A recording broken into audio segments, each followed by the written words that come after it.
लोग कहते थे कि चंद्रमुखी एक बेहद खूबसूरत लेकिन बदनसीब लड़की थी जिसे किसी ने बेवजह मौत के घाट उतार दिया था। उसकी मौत के बाद से उसकी आत्मा उस महल में भटक रही थी। कहते हैं कि जो भी रात में उस महल के पास से गुजरता उसकी डर से हालत खराब हो जाती।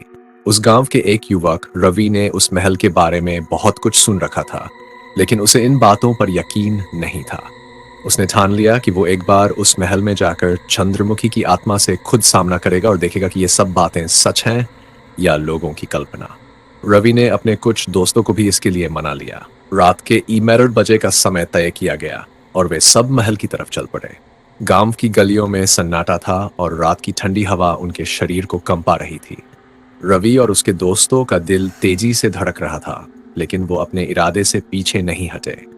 महल के पास पहुंचते ही एक अजीब सी ठंडक ने उन्हें घेर लिया। ऐसा लग रहा था जैसे किसी अदृश्य शक्ति ने उन्हें अपनी बाहों में समेट लिया हो। चारों तरफ सन्नाटा था, केवल उनकी भारी सांसों की आवाज सुनाई दे रही थी। जैसे ही वे महल के अंदर घुसे, उन्हें लगा जैसे महल के दरवाजे अपने आप बंद हो गए। अब वे महल में कैद हो गए थे। महल का अंदरूनी हिस्सा बहुत ही खौफनाक था।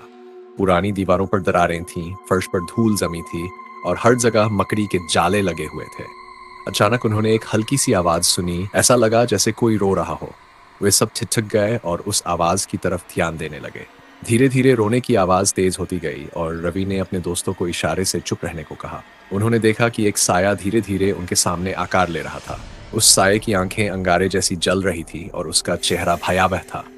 वो कोई और नहीं बल्कि चंद्रमुखी थी। चंद्रमुखी ने धीरे से अपनी तरफ इशारा किया और बोली, तुम लोग यहाँ क्यों आए हो? क्या तुम्हें मेरी आत्मा को तंग करने में मजा आता है? उसकी आवाज इतनी खौफनाक थी कि रवि और उसके दोस्तों के रोंगटे खड़े हो गए। एक दोस्त सुरेश बुरी तरह से कांपने लगा और दरवाजे की ओर भागने की कोशिश की, लेकिन दरवाजा लॉक हो चुका था। चंद्रमुखी ने अपनी कहानी शुरू की। मैं इस महल की राजकुमारी थी। मेरे पिता इस इलाके के राजा थे और मेरा नाम चंद्रमुखी इसलिए पड़ा क्योंकि मेरी सुंदरता को देखकर लोग कहते थे कि मेरा चेहरा चांद जैसा चमकता था।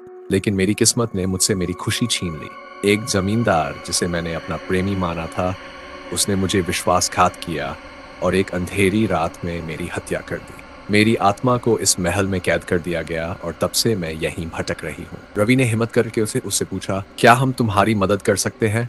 चंद्रमुखी की आंखों में अचानक से एक चमक आ गई। मुझे मेरे दुश्मनों से बदला लेने में मदद करो। मैं उस दर्द से मुक्ति पाना चाहती हूँ जो मैं हर रात महसूस करती हूँ। रवि और उसके दोस्तों को समझ नहीं आया कि वे क्या करें, लेकिन चंद्रमुखी ने उनके चारों ओर घूमना शुरू कर दिया और एक एक को अपनी कहानी सुनाने लगी। हर शब्द में एक गहरा दर्द था, एक डरावनी सच्चाई जो उस खौफनाक रात में हर किसी को कांपने पर मजबूर कर रही थी।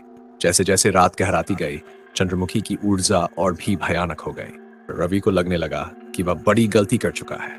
एक समय ऐसा आया कि उसने अपनी आंखें बंद कर ली और प्रार्थना करने लगा कि यह सब सपना हो, लेकिन यह हकीकत थी। महल की दीवारें उनके चारों ओर सिमट लगीं। ऐसा लगा जैसे कोई उन्हें खत्म करने की कोशिश कर रहा हो। आखिरकार रवि ने एक तरीका खोजा। उसने चंद्रमुखी से कहा, तुम्हारी आत्मा को मुक्ति तभी मिलेगी जब तुम उस दुश्मन को भूल जाओगी। तुम उसे अपनी जिंदगी से निकाल दो। यह बदला लेना तुम्हें और दर्द में डालता रहेगा। चंद्रमुखी ने एक गहरी सांस ली। उसकी आंखों से आंसू बहने लगे। धीरे धीरे उसकी आकृति हल्की होने लगी और वह कहने लगी, तुमने मुझे आजादी की राह दिखाई है। इस महल में कैद से मुझे मुक्त कर दिया। धीरे धीरे चंद्रमुखी की आत्मा महल की दीवारों में विलीन हो गई और एक अजीब सी शांति छा गई। रवि और उसके दोस्त महल से बाहर निकले और उन्होंने पीछे मुड़कर कभी उस महल की ओर नहीं देखा। अब वह महल सुनसान पड़ा था, लेकिन लोगों का कहना था कि चंद्रमुखी की आत्मा ने महल छोड़ दिया था और अब वह अपने दुख से मुक्त होकर अपनी राह पर चल पड़ी थी।